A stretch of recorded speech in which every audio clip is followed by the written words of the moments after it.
Hey, hey, hey. I'm your humble host, phizzed Music, and this right here is Urban Politics. Want to thank you all for liking and subscribing as you do. Please, as soon as you have a chance, take your little cell phone over to YouTube, like and subscribe. Phizzed Music, Urban Politics. Without further ado, ladies and gentlemen, I want to jump right into it like a car and drive because there's all types of tasty and delicious politics to sink our teeth into. What we're going to talk about at first. First of all, let me wet my whistle with a delicious adult beverage. This is Sutter Home Moscato. You've seen me sip it before. You'll see me sip it again. Delicious. Good stuff. All right. These days, with politics being the state it's in, you definitely have to have an adult beverage to keep you somewhat sane, ladies and gentlemen. Let's get into it. Look, first of all, I want to talk about Mr. Hillbilly Eulogy, whatever himself, J.D. Vance. J.D. Vance is Trump's pick for vice president, whatever. Does he add anything to Trump? No, not at all. He's big with the base, but that's about it. There was somebody saying that, and there was one Republican, he was being honest about it, because someone asked him, they said, is J.D. Vance going to bring new people to a Trump ticket? And he was like, probably not. He's great with the base. He has a story, they said, that'll resonate with the base because he supposedly kind of came from nothing and now is something, right?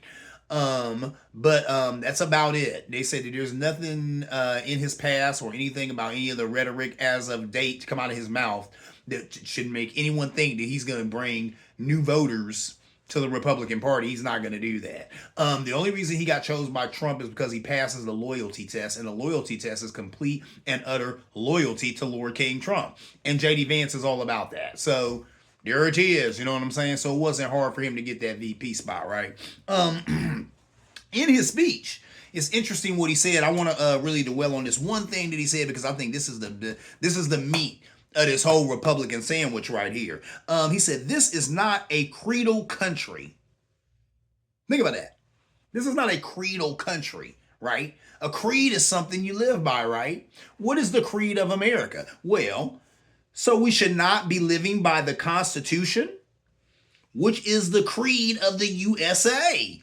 Freedom, justice, and equality for all. Think about that.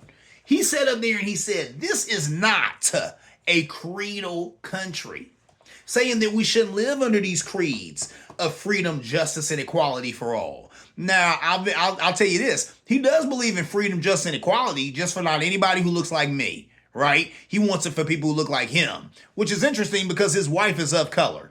I'm not sure of her background or her ethnicity, but you always see that. Mitch McConnell's wife is Chinese. I'm pretty sure. I know she's Asian if I'm wrong with that, but I'm pretty sure she's Chinese because that chick wrote a book talking about making a case for internment. What? Whatever. So there's that. You know what I'm saying? A lot of these racist white guys, they always end up with a woman who ain't white for whatever reason. But there's that. But think about that. This guy said this is not a creedal country. This is not a creedal nation. We shouldn't be living under freedom, justice, and equality for all. And then what they were saying is that the intellectuals that are in his ear think that America should be about where you were born, your race, your social economic status, and your religion. What should said religion be? Christian nationalism. There it is, right? There it is. There it is. So those are the people who should have freedom, justice, and equality. No BIPOCs, no black, indigenous people of color, no people of color at all. The only people that should have access to this freedom, justice, and equality are people who have the right race, the right socio-economic status, and the right religion, and that better be Christian nationalism. Because if they don't believe in Jesus like we believe in Jesus, then they don't deserve equality. You know what I'm saying? Ain't that something? But this is that guy. This is Trump's guy. So you know what I'm saying? They're all about this. That 2025 project, and please take a minute and let your fingers do the walking on the internet and go read that, because it's got all types of banana stuff in it. But this goes back to that, right? They have a view of America, and it doesn't include people who look like me. They have a view of America, and it doesn't include anyone who's not a Christian nationalist. Wow.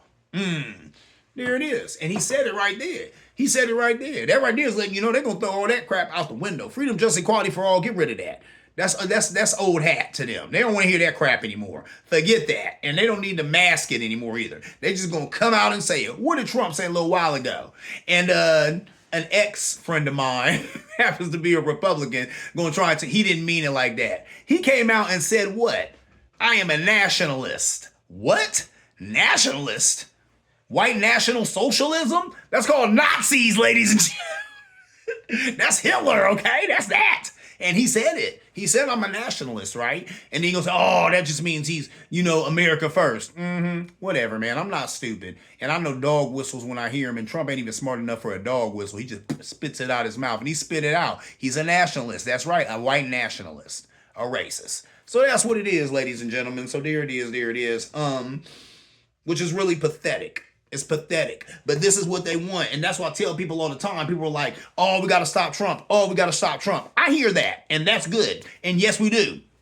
But he's just the tip of the iceberg, ladies and gentlemen, because with or without Trump, this Project 2025 is marching on. And I was telling somebody, I've talked about him on the show. There's a brother who they got.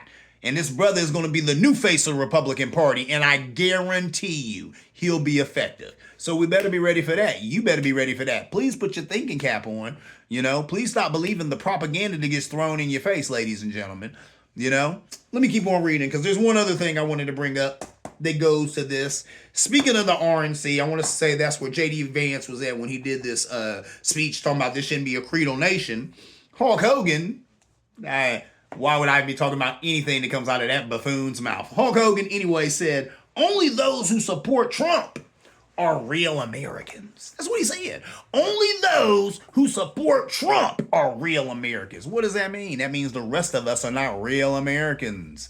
So that obviously means what? That means if you're not a white nationalist, racist, who supports Trump, then you're not a real American. Because I don't know, for some reason they feel like America belongs to them. I don't know why. Why? The Native Americans was here first, and you killed all of them, Trail of Tears, and then stole the land. So I don't know where you surmise in your head that it's yours. Then got a bunch of black folk like me to come over here and work the land.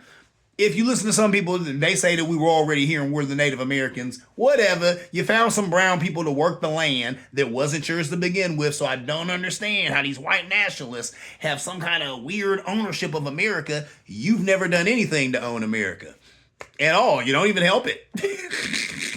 You don't even keep it running now. So that's what's going on, you know what I'm saying? But this guy gonna say only those who support Trump are real Americans. Listen to that. Okay, once again, listen to the dog whistle there, okay? Because it ain't even so good. Right there, he's like, if you on our team, if you down with the racism like us, if you're against BIPOC like us, if you're against people of color like us, if you want a lily white country like us, then you're a Trump supporter like us and you're in the gang. If you ain't, then you ain't. And that's them drawing the line.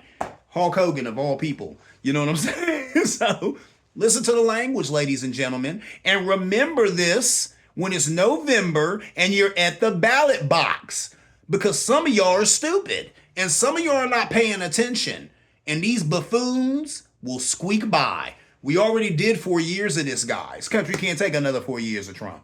It can't. There won't be a country left. Democracy will have left the building. It kind of already has, people say that, but it definitely will have left the building if Trump gets the helm again, right? So move on. Let me move on to my last point. I only got 2 points, ladies and gentlemen, because I didn't want to talk your ear off, because hopefully you doing your own research and figuring out who you're going to vote for, and hopefully they got a D behind their name. Not because I think the Democratic Party is great, but it's the lesser of two evils like any other time. Anyway, moving on. I want to talk about Kamala Harris. She done stepped in for Mr. Biden, and that's a good move. We talked about that on last show. Hats off to Mr. Biden. That's unheard of. No politician ever steps aside from the executive. Come on, man. There's secretaries of state who, if they were anywhere near the executive, would have took that and wouldn't have, and be damned whatever is going on. I got a chance of being president. That is that's the pinnacle of that job. That's the top. You've made it. And Joe Biden, he did it one term, and he could have, and the thing you want to do too, but he went ahead, he tucked his chain, He fell back for his country. And what did he say in the speech that he even gave? He said, it's been an honor to serve you all as your president. But right now, democracy is more important than me being your president. It's more important than a title. He's a real one, ladies and gentlemen. That's a real one. Because I don't even know if I could have done that. Really? To sit there and be like, nah, I don't want to be president because real spit, I'm too old, and that'll be the reason we lose. And we can't lose right now because this guy's the demon beast and we can't afford it. So I'm going to go and fall back and let this younger sister take the helm because she's capable, she's poised, she's prime time ready, she's intellectually got the intellectual prowess to do the job. I'm going to fall back and let her do it, because hopefully she can save this party, maybe even save this country somewhat. There it is. That takes a lot, and that's what that man did. So hats off to him. Because, whoa. You know what I'm saying? And like I talked about on the show, I didn't think he was going to do it. Because I said, we need to stop talking about it. If Joe said he ain't going to step down, stop talking about it. Because now you're just taking steam away from him. But what it was is I think a lot of the donors, George Clooney, a huge donor, George Clooney stepped up and said, hey, Biden, you need to step aside. Let somebody else step up. Step aside. Right? And I think after people who put the money in your pockets, because you can't do nothing without the money, ladies. That's the purse strings. So when the people who hold the purse strings start talking, saying Joe is too old, we're gonna put no money behind the loser. We're not throwing our money at bad. He had to step back. But now the donors are all in. Now that it's Kamala, and he's the one who put Kamala there because I read an article or was about to read an article before I did the show. I didn't read the article, and they were saying that for the good of the country, Kamala Harris should step aside. Really? And then I'm like. They were saying, I guess, like I said, I didn't even read the article, but I'm sure they're making a case for other Democrats. Like I said, and I've talked about it on the show, I would have voted for Gavin Newsom. He fell back and said he was not going to contest Kamala. He said that. Gretchen Whitmer is an amazing woman. She's an amazing Democrat. I probably could have heard a little bit more from her and probably gave her my vote. I definitely would have given it to her over Trump. She fell back. She fell back and said, Kamala's our girl. So when you got people who are already in the forefront and poised to be the runner-ups and they said, nah, should be this person. Hey, there it is. You know what that also shows? Unity. Unity. That's one of the things people are always critiquing the Democratic Party on, saying lack of unity. And even though the Republicans are off the rails, even though they have a nominee, you know what I'm saying, a candidate for the nomination who has 34 criminal counts, they're in lockstep behind them. They're all dressed in their little red suits and they're Stepford people for Trump, right? They support him, good or bad. They're in his bucket. They roll with it. They are ride or die. And what is it? Is it idiocracy or is it loyalty? Whatever, somewhere between, but they have that. And the Democrats don't have that type of unity. It's really good to see them show that type of unity when it came to a standard bearer, right? When their standard bearer said, yeah, I'm going to have to step down. I'm too old. He didn't say I'm too old, but we know I'm too old. Had to step down. When he said, I want her to be our girl, everybody got a lockstep behind that on the Democratic side. That's great. That shows unity. I like it. So a lot of big money donors back on board. George Clooney's one of them. The debate is not, they were saying Trump, at first he said, yes, I'll debate her. And then he said, nah, I'm not going to say when I'll debate her until she officially gets the nomination. And they were trying to say that's why he was kind of holding back some of his attacks. He wants her to officially get the nomination. But he's also holding back attacks because he doesn't have too many attacks. They were saying that he's, having speeches where he's workshopping a nickname for her in real time, lying Kamala this, Kamala that. He ain't got nothing. That woman's younger than him. She looks better than him. She's a better debater than him. She's smarter than him. She's faster on her feet than he is. She's more quick-witted than him. He probably has no wins in this casa, but he'll do whatever he can, you know what I'm saying? I mean, to try to do, whatever he can to get that executive position, but I don't really think he's going to make any movement with the people he needs to make movement with. Now, his base is always going to eat up that garbage. Fox News is always going to love Trump's dirty draws to the day he leaves this planet, right? But normal people, like independents, and your liberals, no, he's never going to turn them on. That's just never going to happen. He really needs independents real bad. Trump's not going to get them. And, they said a lot of those independents were turned off because of the 34 criminal counts. There were some of those independents, a majority of them, who said if he got those, then it barred him from being able to be qualified to be president. So there's that. And I think a lot of those people still feel like that. I think, what was it, Colorado? They took them off the ballot. Now, Colorado's not a swing state or anything. It ain't like an Ohio or something like that. But it's still major that that's the state that said, nah, guy's a felon. Heck, there's some states that won't even let a felon vote. We're definitely not going to let this felon run for president. So that's something. Moving on. The Democratic National Convention is August 19th to the 22nd in Chicago, and that's when she'll officially get the nomination. But they were saying no one's going to contest her. The two people I was naming were people who could contest her, Gretchen Whitmer and Gavin Newsom. Like I said, who I love, Gavin Newsom's that dude. They're not even going to contest her. They're all in for Kamala. So that's going to be big stuff right there. And this is something to get excited about. Like I said, she's young, right? She's 57 years old. That's relatively young. Trump is 79. She's 57 years old. So she's young, right? She's a person of color. She's a woman. These are things to get excited about, and the left seems to be on fire. We need the enthusiasm. I haven't seen such enthusiasm in the Democratic Party in a while. Hillary Clinton didn't even have this type of enthusiasm around her, and I think only because she was still a part of that old guard. Her last name is still Clinton.